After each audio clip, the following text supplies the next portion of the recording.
Ang kwento na inyong maririnig ay batay sa totoong karanasan. Ngunit ang mga pangalan, lugar at pangyayari ay sadyang binago o pinaikli upang mapanatili ang privacy at kaligtasan ng mga tauhang sangkot.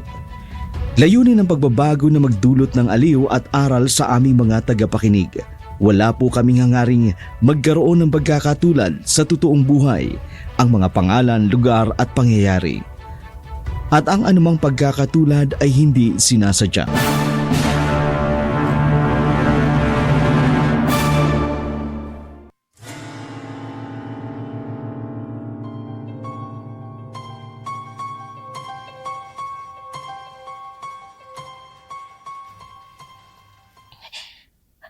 Oh, Diyos ko, tulungan niyo ako.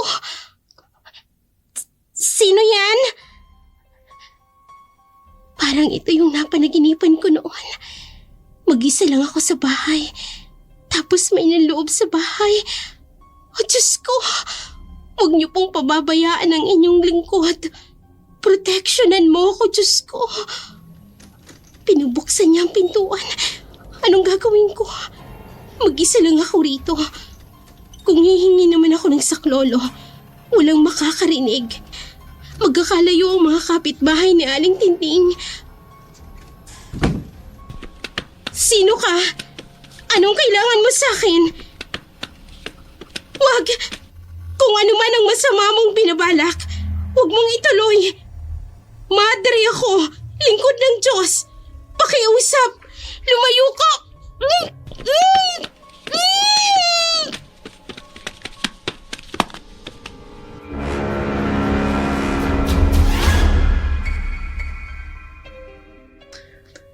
Magandang araw, Sister Andrea.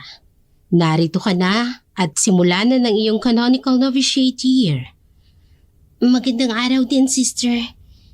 Medyo kinakabahan po ako. Naiintindihan ko yung nararamdaman, Sister Andrea. Ngunit huwag kang mag-alala. Kasama mo kami sa bawat hakbang ng iyong paglalakbay. Bilang bahagi ng iyong paghahanda, meron akong ilang mahalagang tagubilin para sa iyo.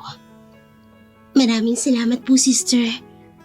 Una sa lahat, sa panahon ng iyong canonical novitiate, mahalaga ang pananatiling bukas at matatag ng iyong pananampalataya. Matutuklasan mo mga bagong aspeto ng iyong espiritualidad at magiging saksi ka rin ng kapangyarihan ng iyong pananampalataya sa harap ng mga pagsubok. Opo, Sister. Pananatilihin ko pong bukas ang aking puso at isipan para dito. Pangalawa, kailangan mong magkaroon ng dedikasyon sa iyong pagsasanay at paghahanda. Ito ay hindi lamang isang taon ng pagsasaliksik ng iyong pananampalataya, kundi ito rin ang pagtutok sa iyong sarili at sa iyong paglago bilang isang madre. Naiintindihan ko po, Sister. Magiging masigasig po ako sa aking pagsasanay at pag-aaral. At ang panghuli, huwag mong kalilimutan na palaging magdasal at humingi ng patnubay sa Panginoon. Sa bawat yugto ng iyong canonical novitiate, ang kanyang biyayang magbibigay sa iyo ng lakas at gabay sa iyong paglalakbay, Sister Andrea. Opo, Sister. Maraming salamat po sa pagpapaalala at patnubay ninyo.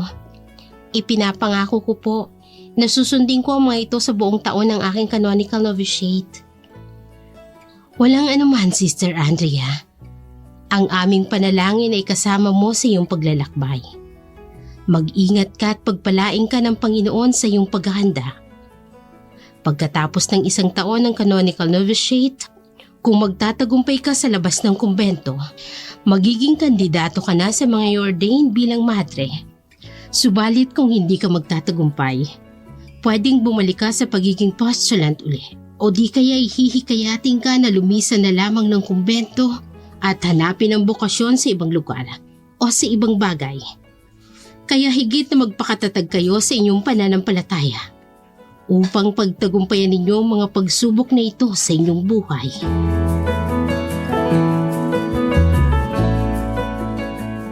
Pansamantalang nilisan ni Sister Andrea ang kumbento. kung saan gugugulin niya na ang yugto ng kanyang canonical novitiate o canonical novitiate year pagkatapos ng 1 taong postulancy. Ito ang yugto kung saan inilalaan ng postulant o ang kandidato bilang madre ang buhay nila sa kumbento. Si Sister Andrea ay nasa canonical novitiate, 1 taon ng masusing pagsasanay at paghahanda bago ang organisasyon. Ang canonical novitiate ay ang panahon ng masusing espiritual na paglalakbay at pagsasanay. Sa panahong ito, dito siya makararanas ng matinding pagsubok ng pananampalataya laban sa kapangyarihan ng dilim.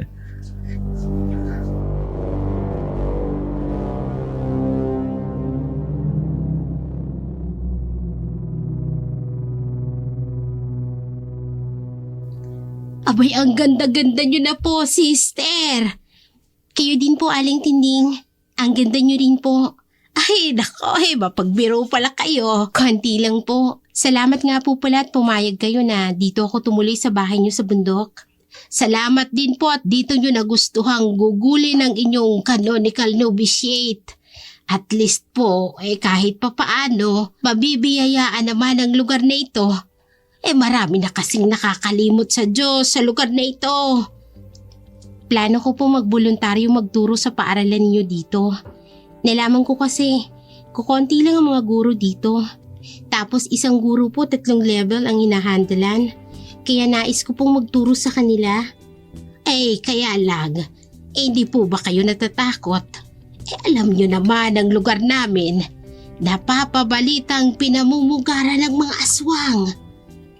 Ang sino mang may malakas na pananampalataya ay hindi tinatalaban ng masasamang elemento ng mundong ito. Yun ang misyon ko dito. Hindi lang sila tuturuang magbasa at magsulat, kundi tuturuan din kung paano mapapalakas ang kanilang pananalig sa Diyos. Napakabuti po ninyo.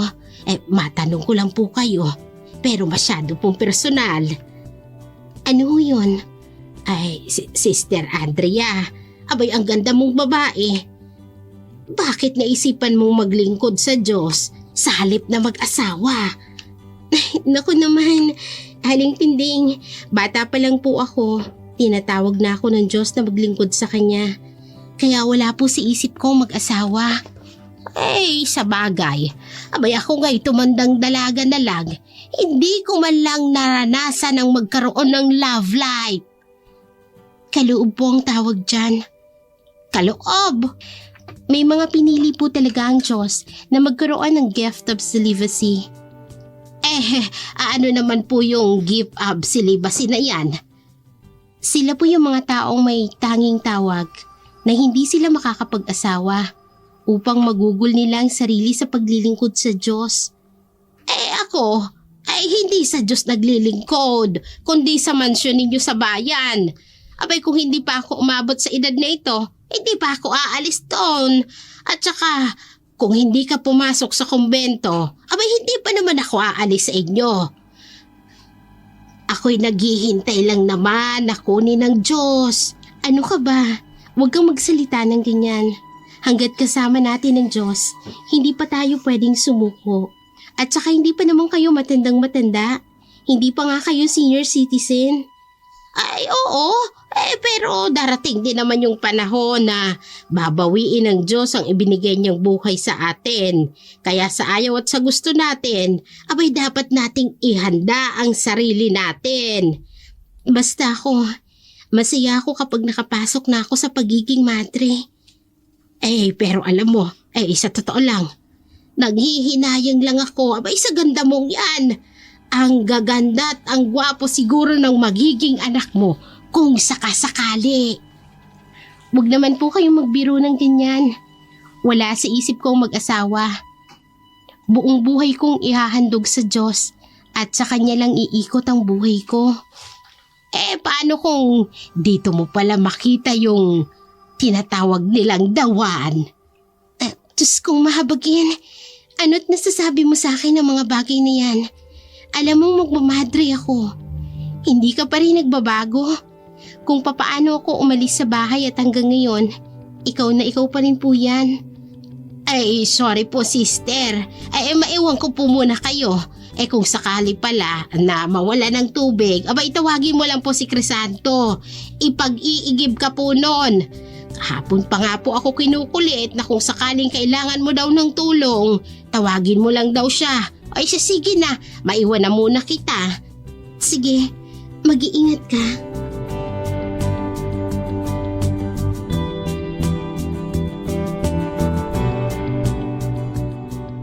Masaya si Andrea sa kanyang desisyon na ipagkaloob sa Panginoon ang kanyang sarili. Parang wala na siyang ibang maihiling pa. Dahil nakikita niya ang sarili bilang isang madre. Punong-puno ng kagalakan ang kanyang puso sa paglilingkod sa Diyos. Wala sa hinagap niya ang magkaroon ng asawa at pamilya.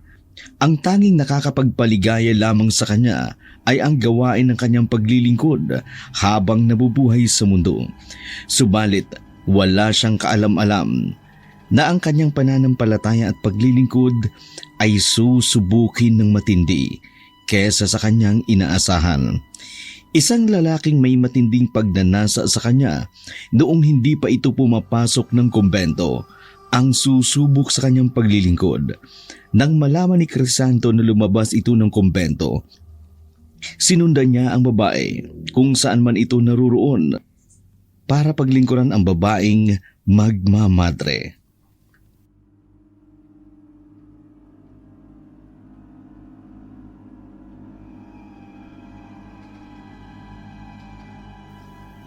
Andrea? Anong ginagawa mo dito? Nang malaman kong lumabas ka ng kumbento, nagboluntaryo ako mag-mission din sa lugar na to. Agad akong umakyat sa bundok na to para sundan ka. Bakit mo naman ako susundan? Delikado kasi ang lugar na to. Mahirap na. Baka kung ano pang mangyari sa'yo dito, kailangan mo nang makakasama. Salamat sa pagmamalasakit mo, pero... Alam ko kung saan ako lulugar. Salamat. Kumusta ka na nga pala? Eto, binata pa rin. Bakit naman? Sinabi ko naman sa'yo noon, di ba? Pakiusap. Huwag na nating balikan ang mga bagay na kailanman ay hindi na maaaring balikan. Kung iniisip mo na kaya ako lumabas ng kumbento para mag-quit sa pagmamadre, nagkakamali ka. Parte ng aming pag-aaral bilang madre, ang canonical novitiate, 1 taon ng pagsubok sa labas. Pwede ba akong humiling? Ano yun? Pwede ba sa 1 taon na yun? Hayaan mong samahan kita sa iyong landasin. Sasamahan kita bilang kaibigan, bilang katulong. Pangako, hindi kita guguluhin. Hindi kita kukulitin. Alam ko naman pagkatapos ng 1 taon, tuluyan ang hindi kita makakasama. At tuluyan na akong mawawala ng pag-asa. Crisanto? Please, kahit man lang dito sa bundok. Kung kinakailangan mag-voluntaryo din ako ng libreng magtuturo sa mga bata, gagawin ko rin. Pero Crisanto... Please, bilang isang kaibigan, kahit man lang sana dun pagbigyan mo ko. Alam ko naman, talong-talo ako sa karibal ko sa'yo. Diyos ang karibal ko, hindi ko kaya yun. Pero sana sa pagkakataong ito, huwag mo sanang ipagkait sa akin. Pakiusap.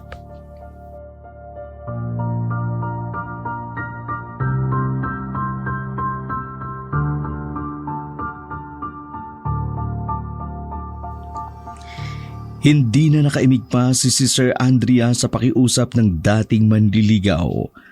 Wala naman siyang pinangangambang iba, maliban sa susubukin ang kanyang pananampalataya. Kampante rin ang loob ng babae sa binata, lalo't kilala niya naman ito. Kahit noong pang hindi pa siya pumapasok ng kumbento, iniisip niya na lamang na ang pagkakataong ibibigay niya sa lalaki ay doon masusubok ang kanyang marubdob na hangaring maglingkod sa Diyos para tuluyan siyang palayain ng binata ang dati niyang manliligaw. Itinuloy ni Crisanto ang kanyang pangako.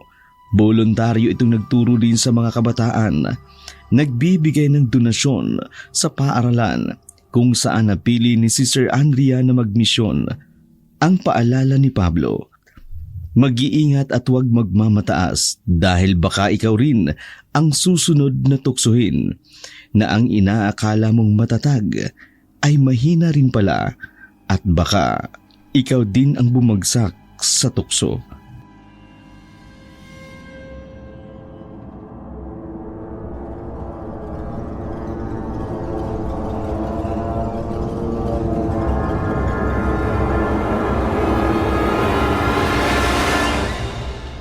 Bakit parang mag-isa lang ako sa silid nito? Bakit hindi ko rin maigalaw ang aking katawan? Nakahiga lang ako dito sa kama. Ano nangyayari sa akin? Aling Tinding! Aling Tinding, nandyan ba kayo? Tulungan niyo ako! Hindi ko maigalaw ang katawan ko. Hindi ko alam kung bakit. Aling Tinding! Bakit parang hindi niya ako naririnig? Alam kong nasa labas lang siya ng silid ko. Lalakasan ko pa ang boses ko. Baka hindi niya lang naririnig ang tawag ko. Aling Tinding! Tulungan niyo ako! Oh! Sino ka? Bakit ka nakapasok rito? Sino ka? Huwag kang lalapit! Sumpain ka ng Diyos! Huwag mong gawin ang anumang masamang pinabalak mo sa akin! Huwag! Huwag! Huwag! Andrea! Crisanto, Ang sama yata ng panaginip mo. Napayakap siya sa akin. buti na lang ginising mo ako. Ngayon na naman lang ako na nagkinip ng ganito. Sobrang nakakatakot. Iginapos-sawang pa ako at kamay. Tapos gusto niya akong gasain. Namukhaan mo bang nasa panaginip mo? Hindi. Sa panaginip ko, lubhang nakakatakot ang kanyang itsura. Salamat sa Panginoon at nagising ako sa matinding bangungot na yun sa akin kanina. Sobra talaga akong kinabahan. Salamat. Salamat, Panginoon. Isang panaginip lang pala yun. Napakasama ng aking napanaginipan. Magdadasal na lang ako para sa kapayapaan ng aking puso't isipan. Psychologically, ang panaginip kapag ginagahasa ka, maaring nagpapahiwatig ito na meron kang nararamdamang takot o kaya pangamba o kaya kawalan ng kontrol ng isang tao. Maaring may kaugnayan ito sa mga personal nating buhay o sa pinagdadaanan mo. Wala ka bang nararamdamang stress, anxiety o trauma?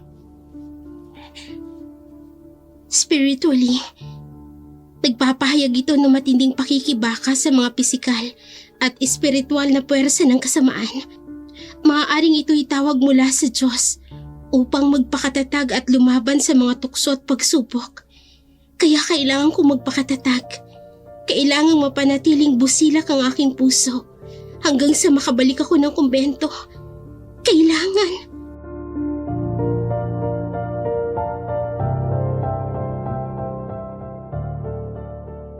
Naging malaking palaisipan kay Andrea ang masamang panaginip na yun. Tanging alam niya lang na may matinding pagsubok siyang pagdadaanan sa paglilingkod sa Diyos at yun ang kailangan niyang paghandaan. Subalit kahit lingkod siya ng Diyos, hindi pa rin maitatago ang katotohanang meron din siyang likas ng isang taong normal na natutukso rin sa maraming bagay. Samantala, hindi rin lingid sa kaalaman ni Tinding ang mga nangyayari. Kaya kahit na sobrang nagagandahan ito kay Andrea at nangihinayang sa magiging lahi niya o magiging pamilya niya, pinaalalahanan niya ang madre na mag-iingat sa lalaking si Crisanto.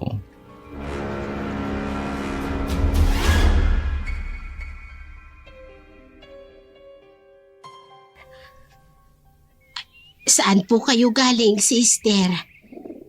Sa kabilang sityo. Hindi na kasi nakapunta ang mga bata sa eskwelahan nila. Malakas kasi ang ulan kagabi, kaya masyadong mataas ang tubig sa ilog.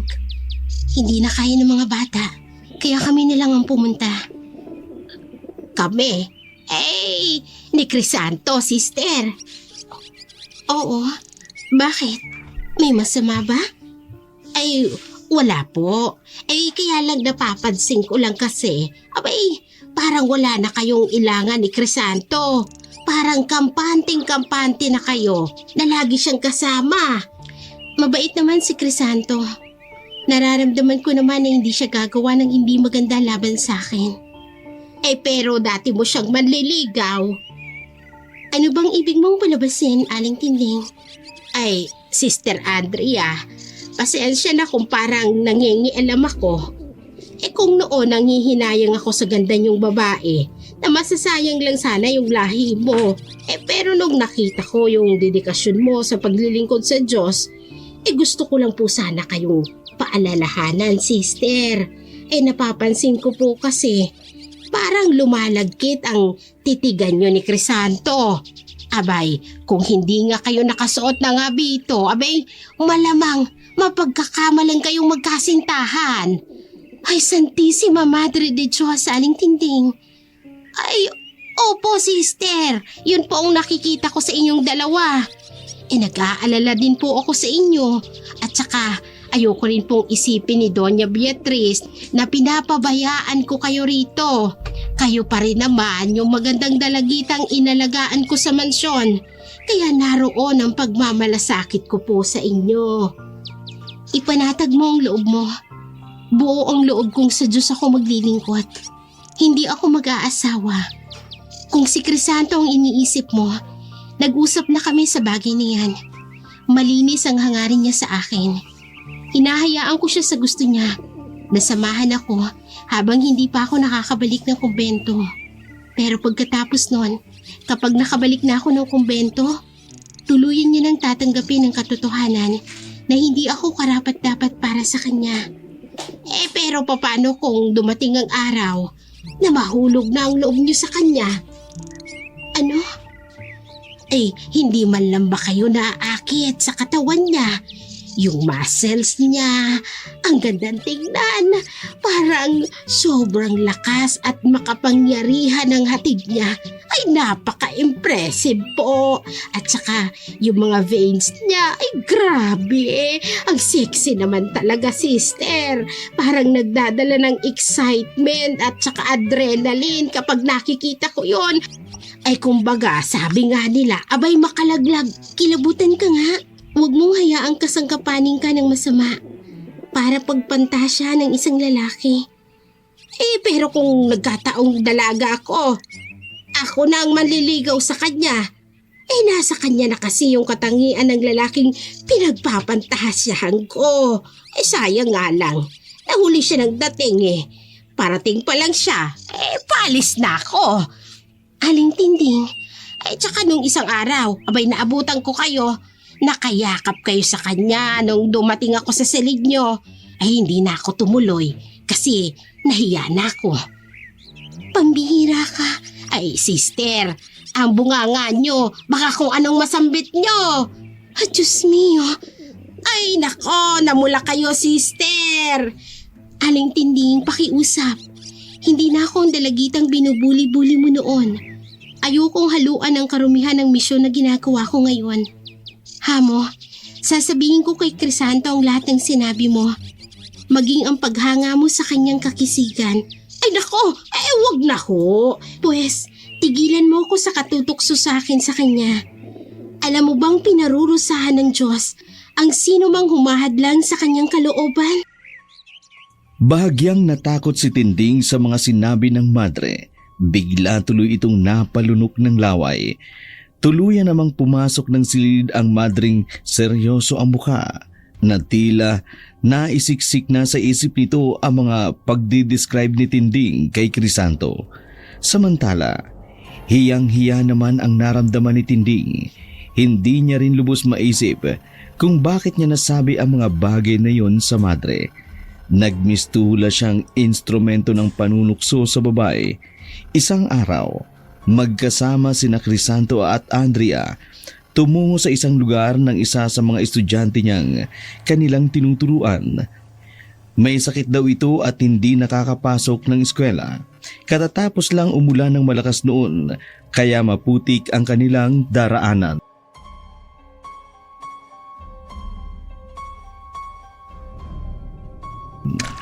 Grabe si Sir Andrea. Mag-iingat ka sa pagtawid sa daang ito ah.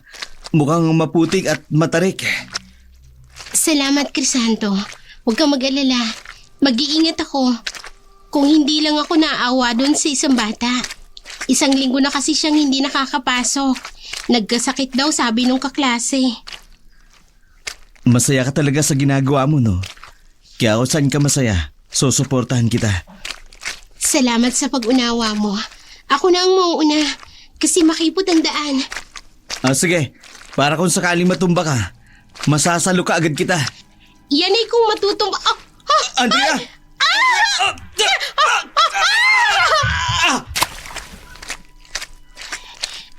Ano ba itong nararamdaman ko? Bakit parang nakuryente ang katawan ko sa katawan niya? Para akong nangina bigla.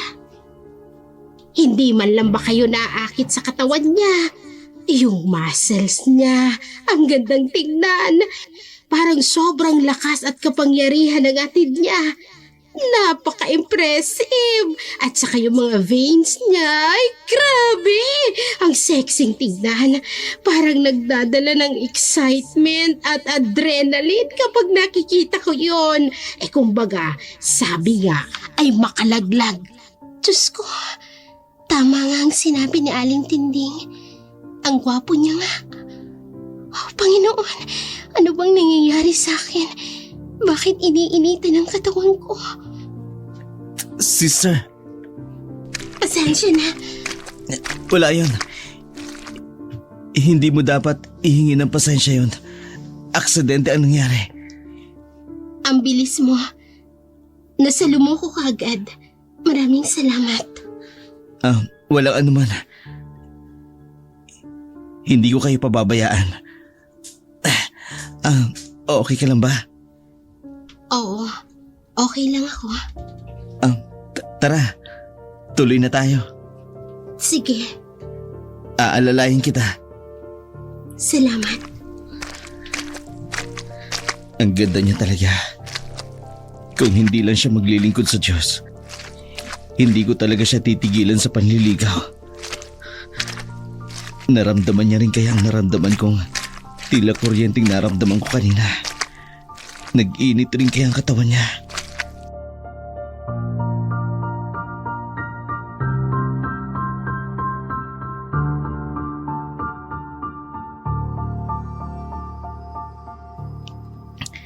Ang mga damdamin ng mga taong uhaw sa pagmamahal ay kusang umusbong sa bawat isa.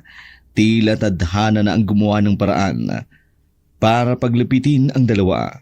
Sa kabila ng matinding paghahanda ni Sir Andrea, naruroon din ang matinding pakikibaka niya laban sa laman na nararamdaman ng puso niya at sa nararamdaman niyang paglilingkod sa Diyos. Hindi rin malimutan ni Crisanto ang mga sandaling yon.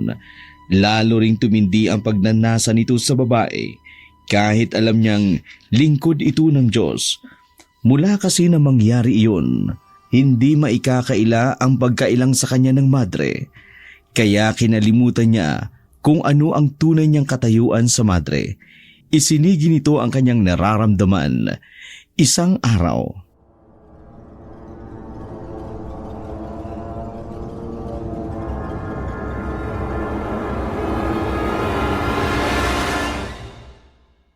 Crisanto, bakit mo ko binibigyan ng bulaklak? bilang tanda ng aking marubdob na nga rin sa'yo. Ang mga bulaklak na yan, tanda ng aking pagpapahalaga sa'yo. Ng aking nararamdaman para sa'yo. Mali ito. Anong mali sa pag-ibig? Alam mong maglilingkod ako sa Diyos. Pwede ka namang maglingkod ng sabay, di ba? Pwede ka maglingkod sa Diyos kahit may asawa ka. Akala ko ba nag-usap na tayo tungkol dito? Ang nangyari nung isang araw, kulang na lang magdikit ang mga labi natin sa pagkakadagan mo sa akin. Matagal ka bago bumangon sa pagkakadagan sa akin. Noong mga oras na yun, nag-init ang katawan ko, sister. Alam ko nag-init din ang katawan mo. Bakit hindi mo bigyan ng pagkakataon ng sarili mo? Kailangan din ng katawan mo ang katawan ng lalaki. Bakit? Baka hindi ka talaga nakatakdang maging madre at sa akin ka talaga itinakda. Crisanto, Bakit hindi mo subukan? Kahit yung araw na nandito ka lang sa labas, bakit di natin subukan? Kung hindi mag-work, saka mo na lang sabihin na magmamadre ka talaga. kilabutan ka sa sinasabi mo, Crisanto. May nararamdaman ka rin naman sa akin, di ba? Ang awkward moment natin ngayon. Patunay na may nararamdaman ka rin sa akin. Tulad ko, iniisip-isip ko yung nangyari. Hindi magbabago ang hangarin kong maglingkod sa Diyos sa pamamagitan ng pagmamadre. Kung ipipilit mo ang gusto mo, ito na ang huli nating pagkikita. Hindi na kita bibigyan ng pagkakataong lumapit sa akin. Andrea, Oo, tao lang ako. Naramdaman ko rin yun. Pero kailangan kong pigilan. Dahil alam ko, bahagi ito ng mga pagsubok sa aking pananalig sa kanya at sa paglilingkod sa kanya. Andrea, Ano bang ginagawa mo? damin mo ang yakap ko. Bitiwan mo ko. Damin muli ang katawan ko. Pakiramdaman mo. Crisanto, Damin mo lang. Kahit ilang minuto lang. Pagkatapos, saka mo sabihin, hindi mo talaga ako magugustuhan kahit kailan. ano bang ginagawa mo? Andrea, Crisanto, hindi ka pa nakakaramdam ng halik ng isang lalaki. Kaya hindi ka pa makapag-decide. Gantihan mo ko ng halik, Andrea. tama na. Tama na. Isa kang malaking tukso. Umalis ka na. Layuan mo na ako at huwag kang magpapakita sa akin. Layuan mo na ako!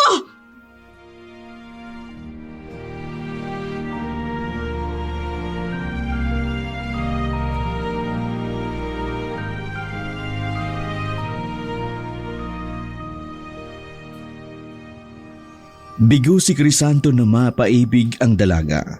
Masama ang mukha nitong iniwan ang madre. Tila mukhang isang galit na tao ang mababaka sa kanyang mukha na hindi matanggap ang mga narinig sa babae. Samantala, parang diring-diri sa sarili ang madreng si Andrea. Sobra din itong nabigla sa mga pangyayari. Nakaramdam din siya ng pagkadismaya sa lalaki kung bakit binigyan niya ito ng pagkakataong halikan siya nito. Lumuhod siyang nakataas ang kamay at humihingi ng tawad sa kanyang nagawa sa Diyos.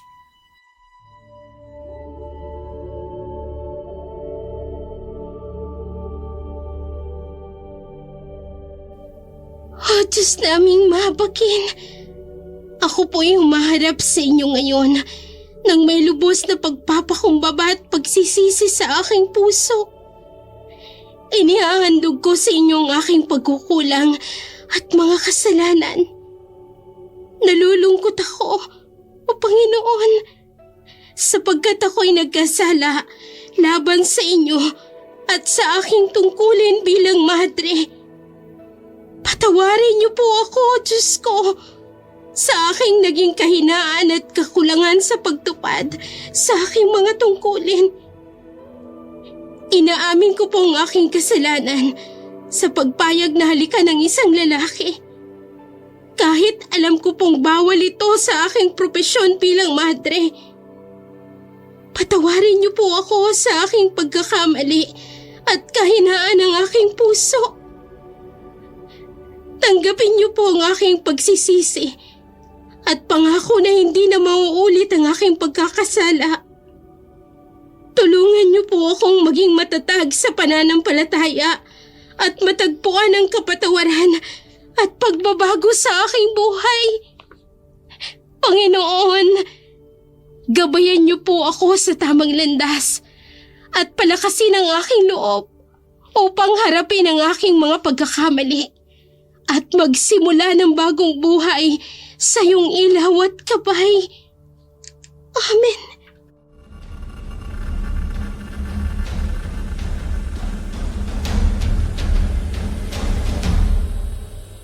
Hindi matanggap ni Crisanto ang kabiguang sinapit sa dalaga.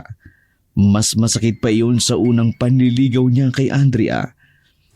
Nang magsabi ito na magmamadre siya, kesa ngayon, tuluyan na siyang inalisa ng pagkakataon ni Andrea na lumapit sa kanya kahit kailan. Kaya mula noon, ilang araw ding nawala ang binata. Labis namang ipinagtaka ni Tinding sa di malamang dahilan. Hindi naman sinabi ni Andrea kay Tinding ang mga nangyari. Isang araw, nagpaalam si Tinding na bababa ito ng bayan at kinabukasan na ito uuwi. Panatag naman ang madre. Wala rin naman itong takot na mag-isa sa kubo na yun. Kinagabihan, mag-isa siya sa kanyang tinutuluyang bahay. Nang makarinig siya ng kaluskus, bigla siyang nakaramdam ng takot at napausal ng dasal.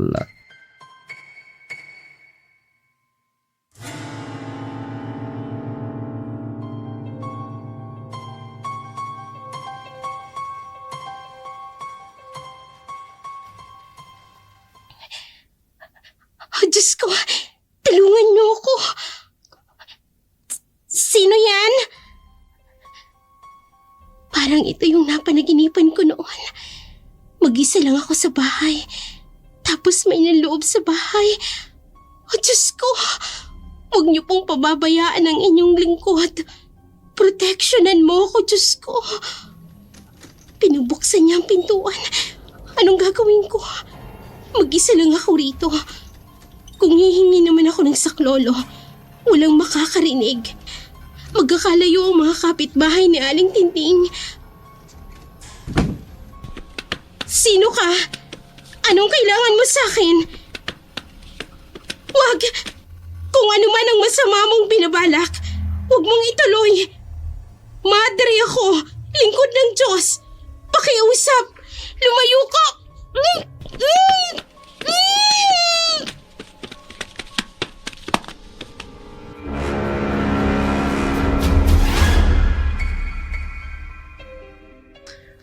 Biglang nagdilim ang paningin ni Sister Andrea dahil sa ipinaamoy sa kanya ng lalaking hindi niya nakikilala.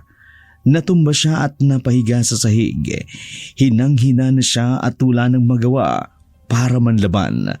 Ganun na lamang ang takot ng maramdamang may ginagawa na ang lalaki sa kanyang katawan. Ramdam niya ang pagyayapos at ang paghahalik nito sa kanyang katawan na tila hayok na hayok. Nagdilim na ang paningin ni Sister Andrea. Hindi niya na alam ang mga sumunod na pangyayari. Nagising na lamang siyang hubot-hubad at nagawa na ang pangahalay sa kanya ng hindi nakikilalang lalaki.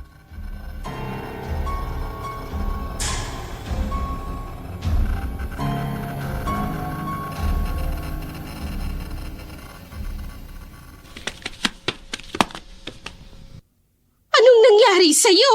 Ay, bakit ka nagkaganyan, sister?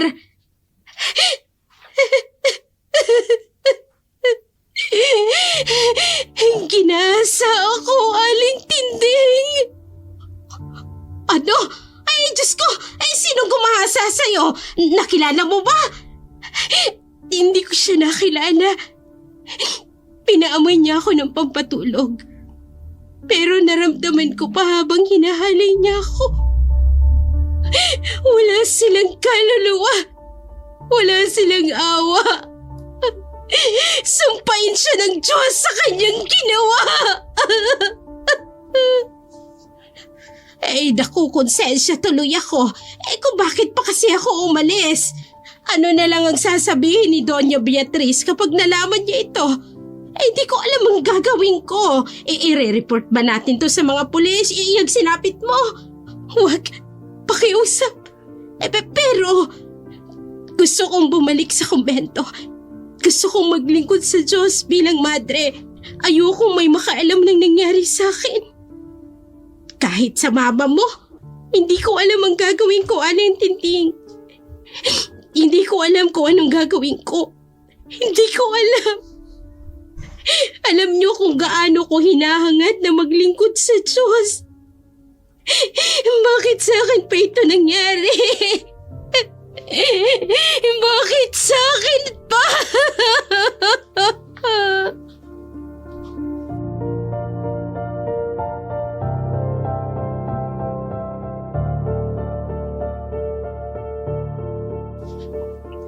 Hindi malaman ni Andrea ang kanyang gagawin. Alam niyang hindi papayag ang kanyang ina sa mga nangyari. Ito ang nag-motivate sa kanya noong bata pa siya na magmadre siya. Kaya ito rin ang unang-unang masasaktan sa sinapit ng dalaga. Hindi rin nakatiis si Aling Tinding na ilihim sa ina ni Andrea ang nangyari sa kanya. Isang araw, bigla na lamang itong pumunta sa kanyang tinutuluyan upang kausapin siya. 2 buwan na noon ang kanyang tiyan. Nang masabi ni Tinding kay Beatrice ang nangyari kay Andrea, nagbunga ang ginawa ng hindi nakikilalang lalaki sa kanya. Frustrated naman si Andrea ng mga araw na yun. Hindi niya lubos maisip kung bakit sinapit niya ang bagay na iyon. Sa buong buhay niya, wala siyang ibang hangad kundi ang makapaglingkod sa Diyos bilang madre. Kaya ganoon na lamang ang panlulumong hindi na matutupad ang pagmamadre niya dahil sa kanyang sinapit.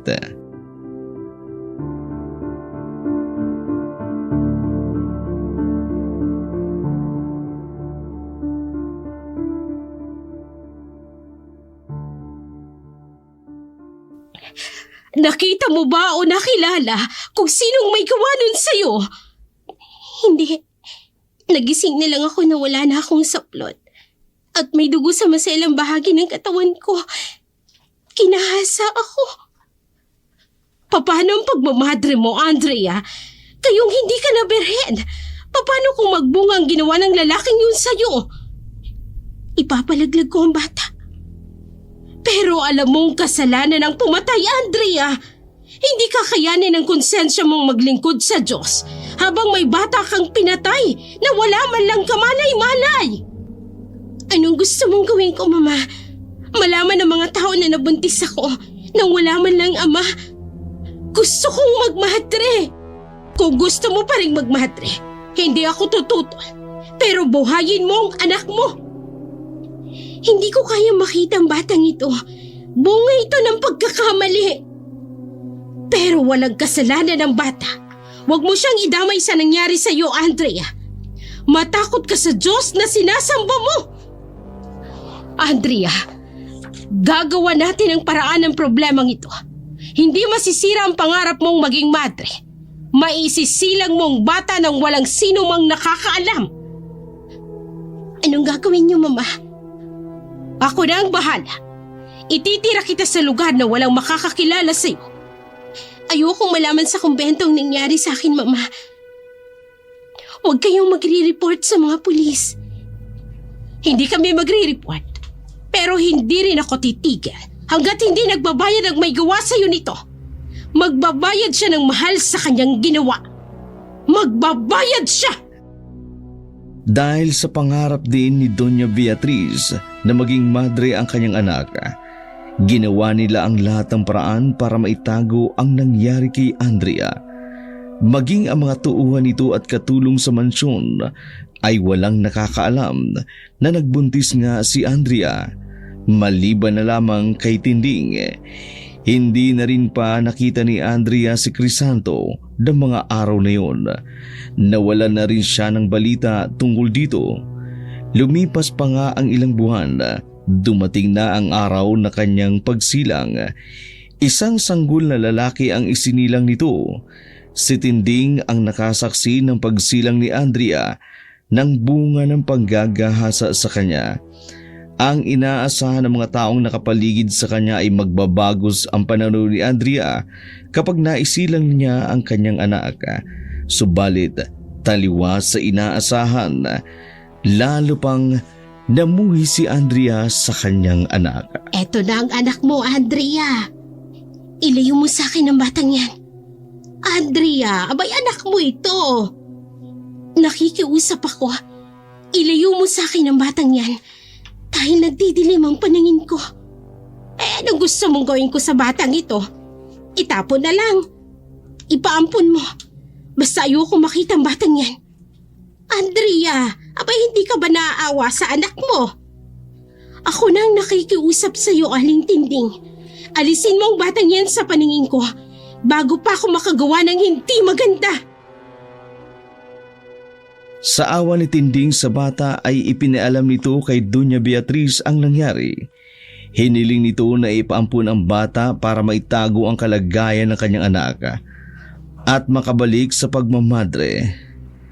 Sinunod naman ni Tinding ang hiling ng Donya, subalit sa halip na sundin, pinaalagaan niya ito sa isang kamag-anak pagkatapos ay kinuha niya rin agad.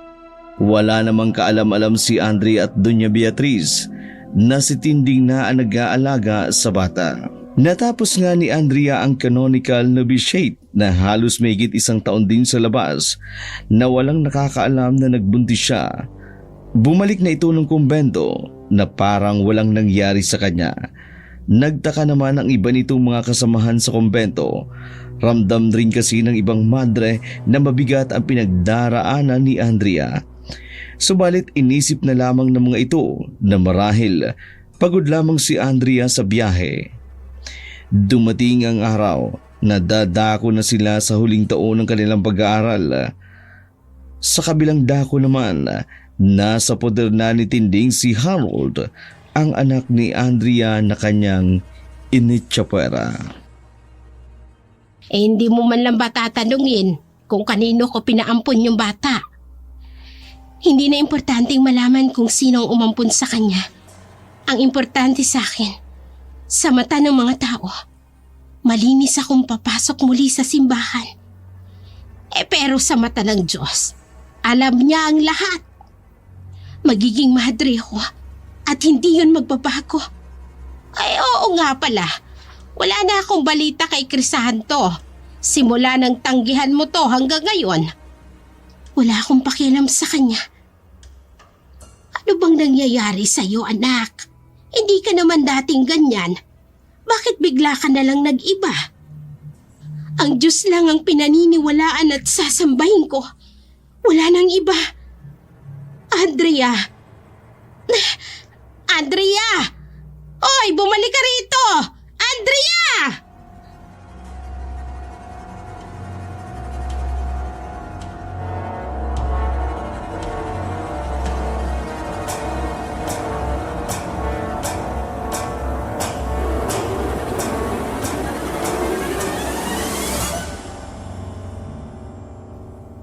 Ang pananatili ninyong busilak at walang dungis sa kabila ng matinding hamon at pagsubok ng pananampalataya.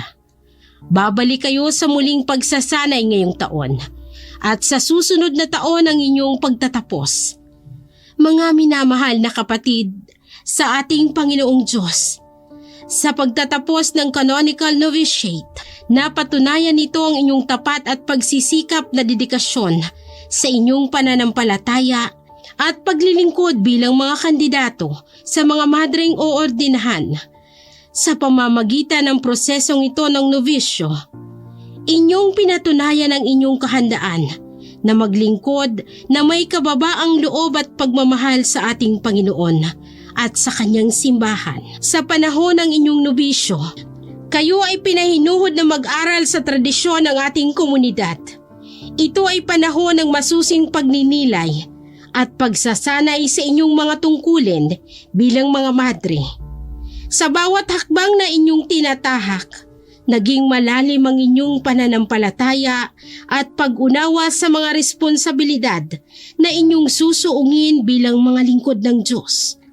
Sa pagtatapos ng nobisyo, kayo ay magiging mga madreng handang tumugon sa tawag ng Panginoon, handang magsilbi sa kanyang bayan, at handang magbigay ng buong puso at isipan sa inyong misyon sa mundo. Patuloy nating ipagdasal ang bawat isa sa atin na patuloy na gabayan ng banal na Espiritu sa bawat hakbang ng ating paglilingkod. Mabuhay ang ating pagkakaisa at pagmamahalan sa paglilingkod sa ating Diyos at sa ating kapwa.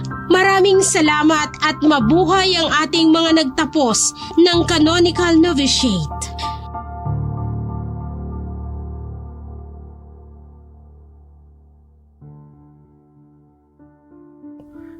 Nakabalik na nga si Andrea sa kumbento pagkatapos maisilang ang bata.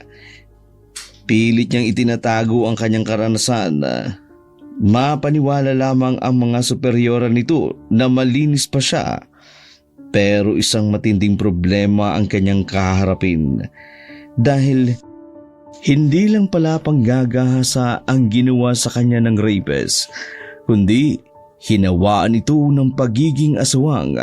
Kaya kahit nasa kumbento si Andrea, inatake ito ng pagiging aswang. Kanina pa ako hindi makatulog.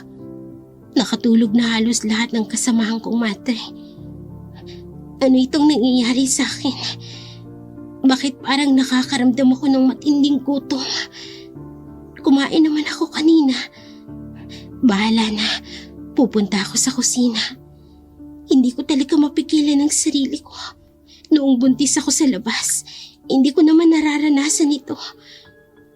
Ano bang nangyayari sa akin?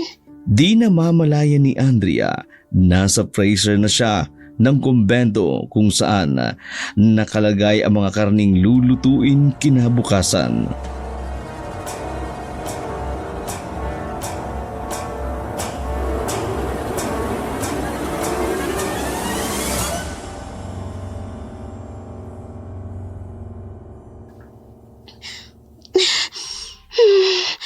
Ang bango ng karne.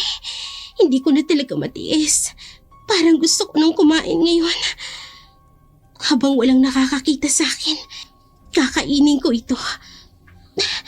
Bakit hindi pagkain ang pinananabikan ko? Bakit sa karning hilaw ako natatakam? Anong nangyayari sa akin? Oh, Diyos ko!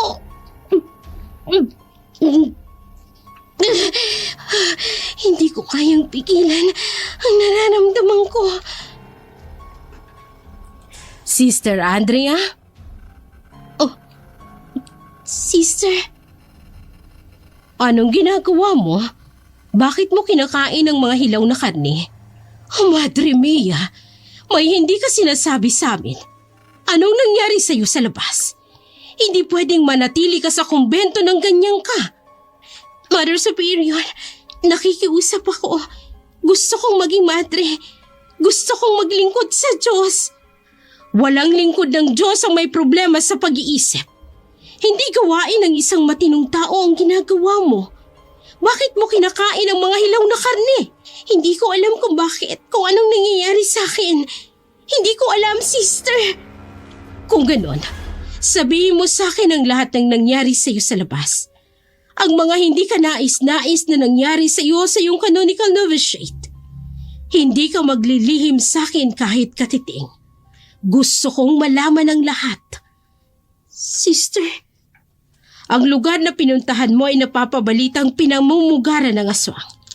Sa loob ng 1 taon, wala kang ibinalitang anuman tungkol sa lugar na iyon. Maging sa iyong spiritual battle, wala ka ring nabanggit. Sabihin mo sa akin ang lahat ng nangyari. Dahil hindi pwedeng manatili sa kumbento ang sino mang kinakasangkapan ng demonyo.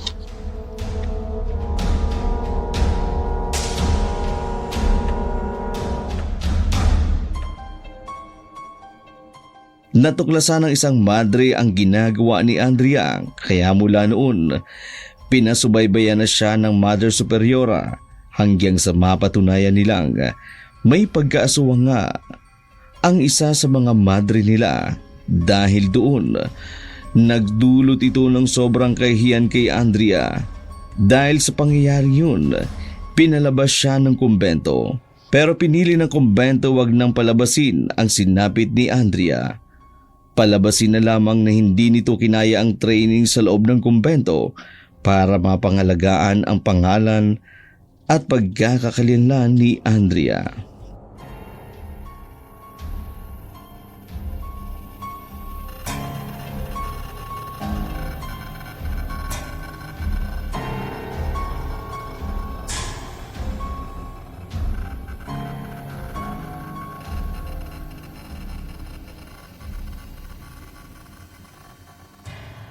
Anong nangyari, sister? Hindi ko alam kung paano ko ipapaliwanag sa inyo ang nangyari sa inyong anak. Pero simula ng pagtungtong niya sa kumbento, ay ibang-iba na ang kanyang ugali. Ano pong ibang ugali, sister? Lagi siyang nagagalit at minsan ay bumabait hanggang sa may natuklasan kami sa kanya. Ano po ang inyong natuklasan? Aswang ang anak mo, Beatrice. Imposible ang sinasabi mo, sister. Hindi aswang ang anak ko at nakakasiguro ako doon. Kumakain siya ng hilaw na karne. Ano sa tingin mo ang maaaring itawag sa halimaw na yan? Pero bakit? Hindi ko alam. Pero may nabanggit sa amin si Andrea. Ginahasa raw siya. Totoo ba yun? Oo, sister. Pilit naming itinago ang pangyayaring ito dahil sa kagustuhan niyang maging isang ganap na madre. Kung ganon, hindi niyo man lang ba nalaman kung sino ang gumahasa sa kanya? Wala kaming idea. Pero ang pinaghihinalaan ko ay walang iba, kundi ang dati niyang manliligaw na si Crisanto. Panginoon! Bakit, sister? Kilala mo ba siya?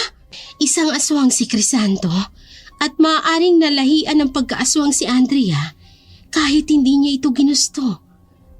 Ano? Sa palagay mo, saan pumunta si Andrea ngayon, sister? Yan ang hindi ko masasagot. Pagkatapos ko siyang paalisin dito, wala na akong naging balita sa kanya. Huwag kang mag-alala. Hindi din namin ipapaalam sa ibang nangyari kay Andrea. Mananatili itong lihim sa kumbento. Ayaw din naming mapahamak si Andrea dahil naging kasama siya namin noon. Pero sana'y gabayan pa rin siya ng ating Panginoon.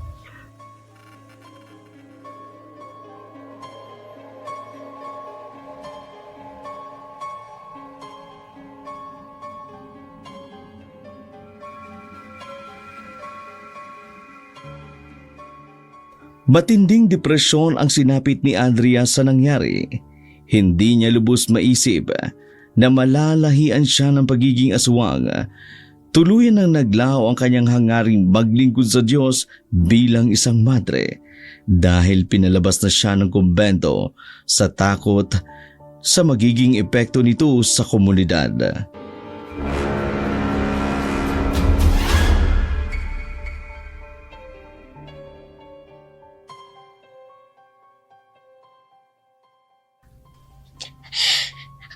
Diyos ko!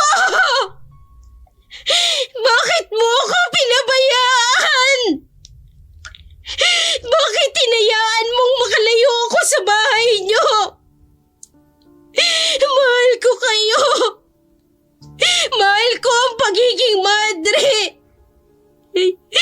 Pero hindi ko pa rin lubos maisip kung bakit pinagdadaanan ko ang matinding pagsubok na ito sa aking buhay. Kung papaano ninais kong maglingkod sa inyo, ay siya namang pag-agaw sa akin ng masama sa iyo. Bakit niyo ako hinayaang maging ganito? Bakit hindi mo ako tinulungan?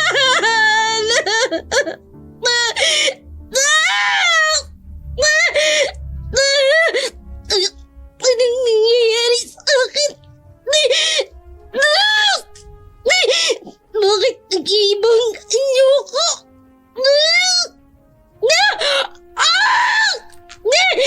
Tulong! Ang sakit! Hindi ko maigalaw! Anong nangyayari sa akin?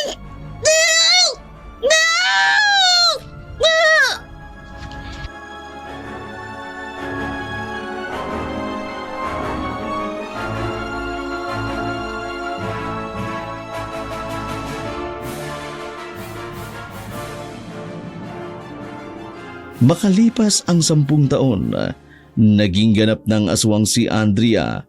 Naging front niya ang pagiging missionary na madre. Kunyari ay tutulong ito sa mga bata. Kaya maraming bata ang aliw na aliw sa kanya dahil ang buong akala ng mga ito ay totoo ngang madre si Andrea. Pero ang totoo, front niya lang ang pagiging madre. Para hindi mahalata ng mga tao na nanginginain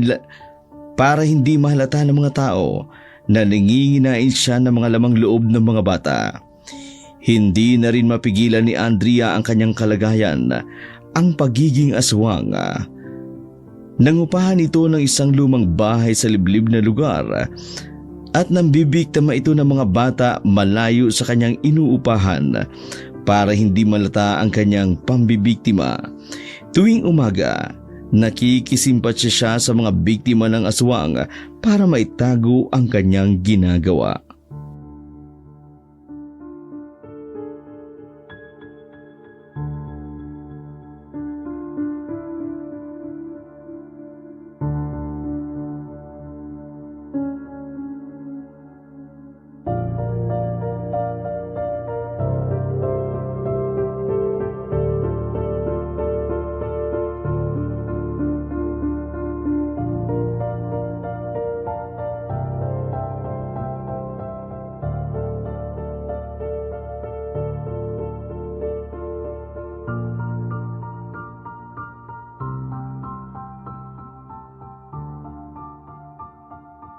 Hello Jonathan, kumusta ka?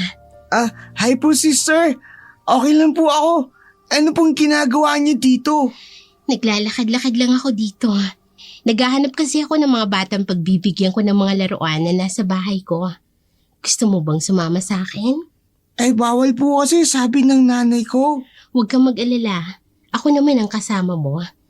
Nangihinayang kasi ako sa mga gamit na pambata. Kung hindi ko maibibigay yun sa'yo, susunugin ko lang din naman. Sayang naman. Maraming laruan at sapatos. Talaga po? Sige po, gusto ko po. Tara na, malapit na tayo sa isang magandang lugar.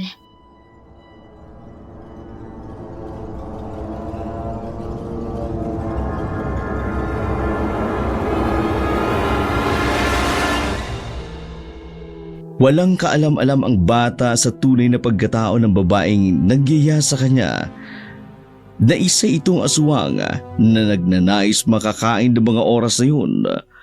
Ang kasuotang habito ay prank lamang ni Andrea para mabiktima ang mga batang kinakain niya at para hindi siya panghinalaan ng mga tao na gumagawa siya ng malagim sa kanyang kinaroroonan. Pagsapit ng kabilugan ng buwan, nagbagong anyo si Andrea. Naging isa itong ganap na aswang at ang kanyang mga biktima ay mga bata. Naging marahas si Andrea, hindi niya nakilala ang sarili niya. Pag nakakain na siya ng bata ay nagpapalit na siya ng anyo ng tao. Sa kanya malalaman ang kanyang mga ginawa.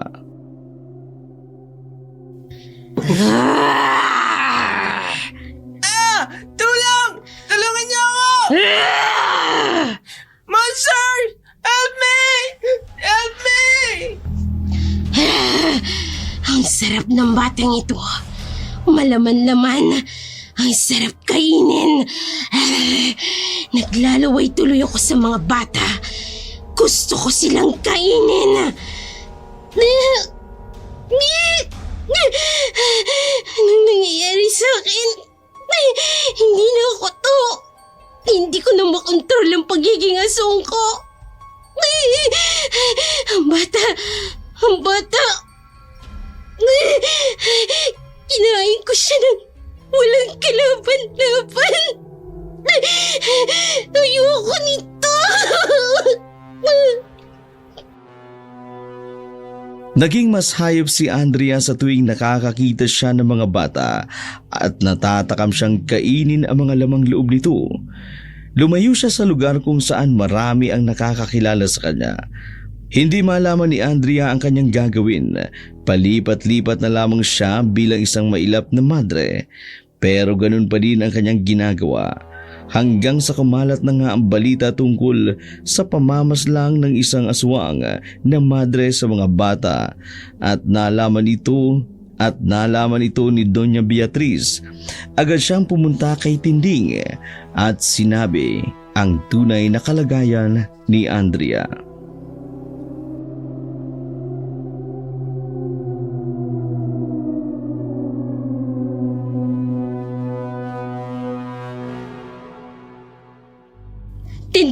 Pag-usap tayo. Tinding, gumagala ang aswang sa lugar ninyo.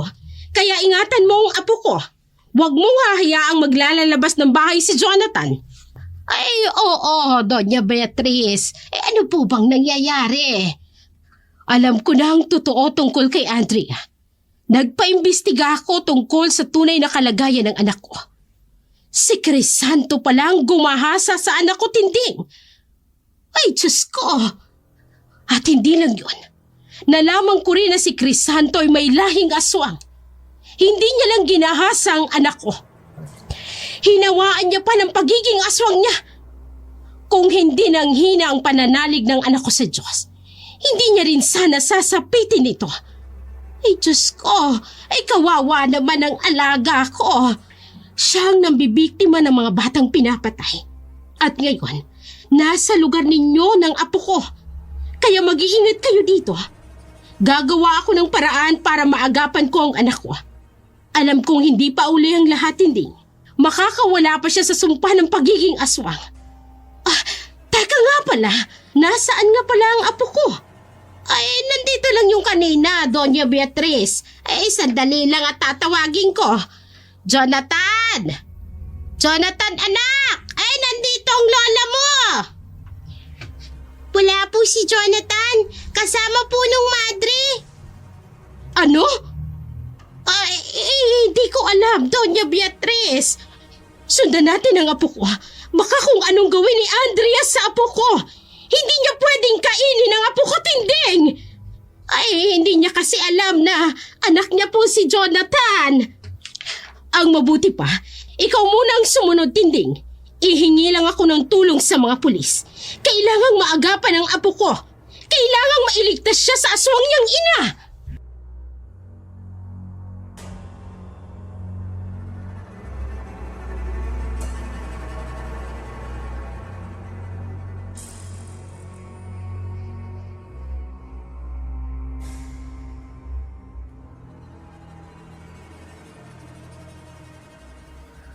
Muling nagasik ng lagim si Andrea. Nakasuot siya ng habito ng isang madre na lagi niyang suot sa tuwing magpapanggap siya bilang madre. Marami din ang nakakakilala sa kanya kaya halos ay natatakot kapag nakikita siya. Hinahanting din siya ng mga pulis pero patuloy pa sa pagkatay ng mga batang walang kamuwang-muwang sa mundo si Andrea.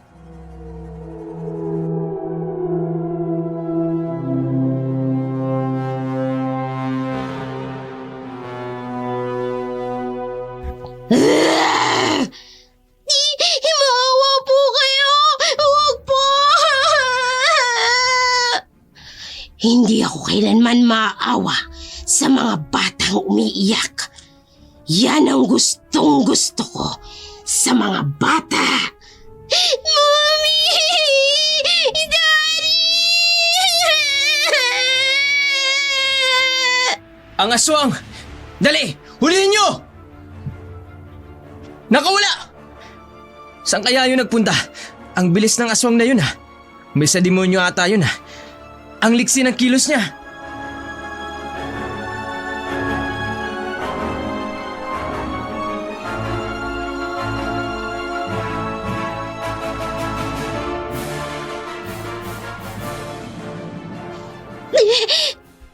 May tama ako. Diyos ko, hindi ko na alam ang gagawin ko.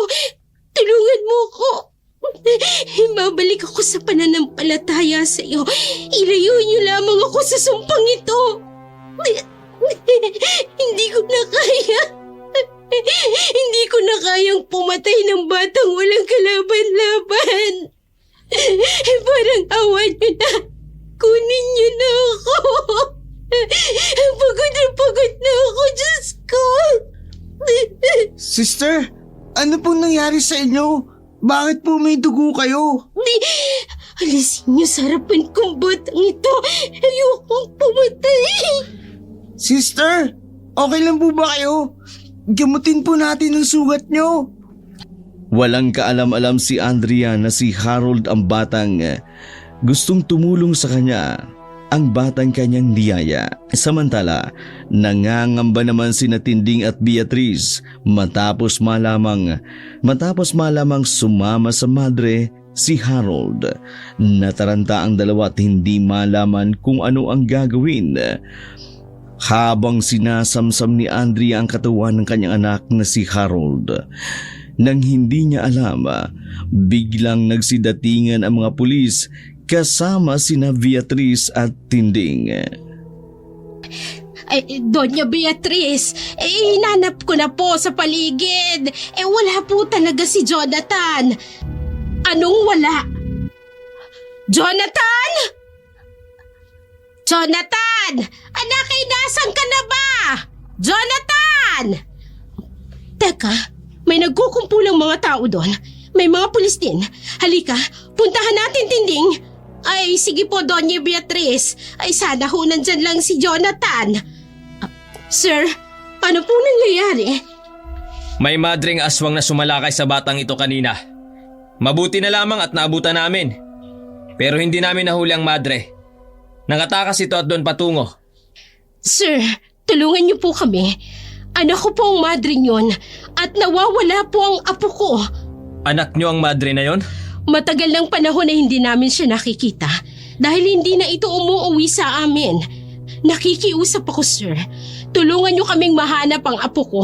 Baka nasa kamay niya na yon. Ganun ba? Halika kayo. Tatawag na din ako sa headquarters para hanapin ang madre na yon. Hindi pa nakalalayo yon. At kung sakali man nahawak niya ang apo mo, natitsa kong sa mga oras na ito, baka bangkay na lang ang aabutan natin.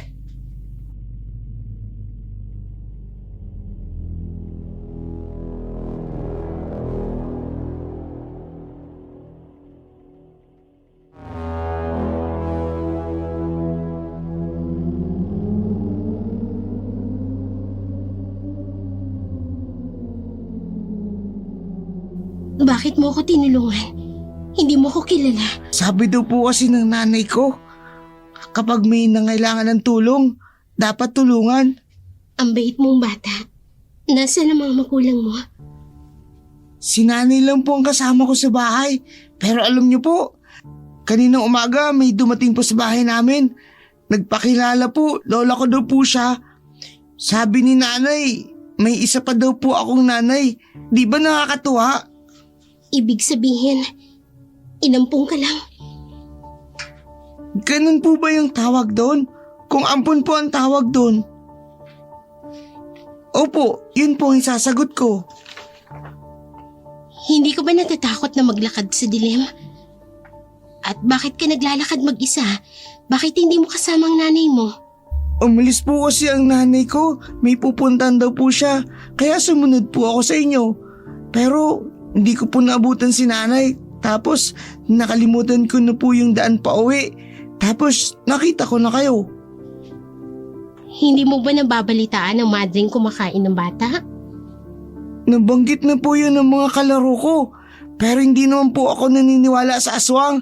Kasi sabi po ng nanay ko, panakot lang daw po yun ng matatanda sa mga batang matigas ang ulo. Paano kung totoo? Paano kung ako yun? Nung hindi naman po siguro. Ang bait-bait nyo nga po eh. Sana kung masama ka, sana kanina pinatay mo na ako. Ano pong nangyayari sa inyo? Lumayo ka! Nakikiusap ako sa'yo! Iwanin mo ako! Pero hindi pa po kayo magaling. Umalis ka na! Hindi po ako aalis. Ang tigas ng ulo mong bata ka! Pinigyan na kita ng pagkakataon para mabuhay! Nanay! Tulong! Aray, ano po? Dapat lang yan sa mga batang matitigas ang ulo!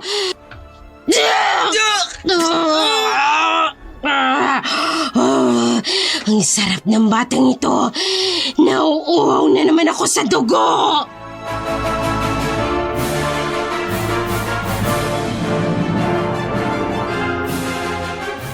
Huwag kang kikilos ng masama! Mga pulis ito! Andrea! Anong ginawa mo? Ay, Anong ginawa mo? Anak mo siya! Anak mo si Jonathan! Anak ko? Siya si Jonathan. Ang anak ko! Anong nangyayari sa'yo, Andrea? Bakit ka nagkakaganyan?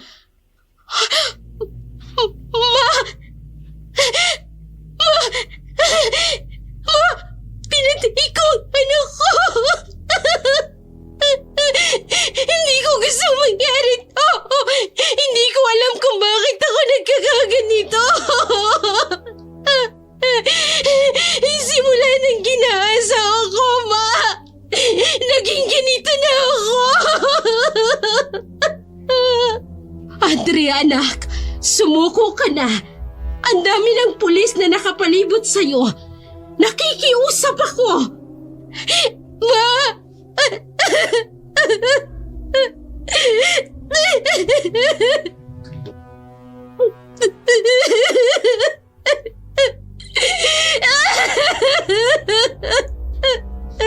Sige.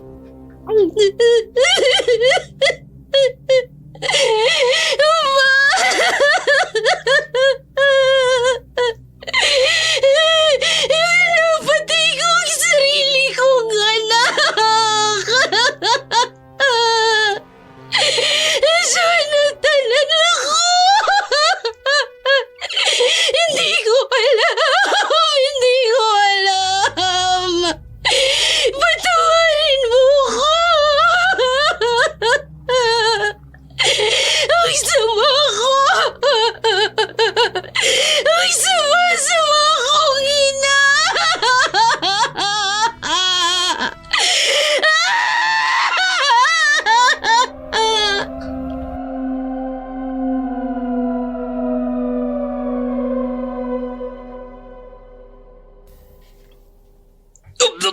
Sir!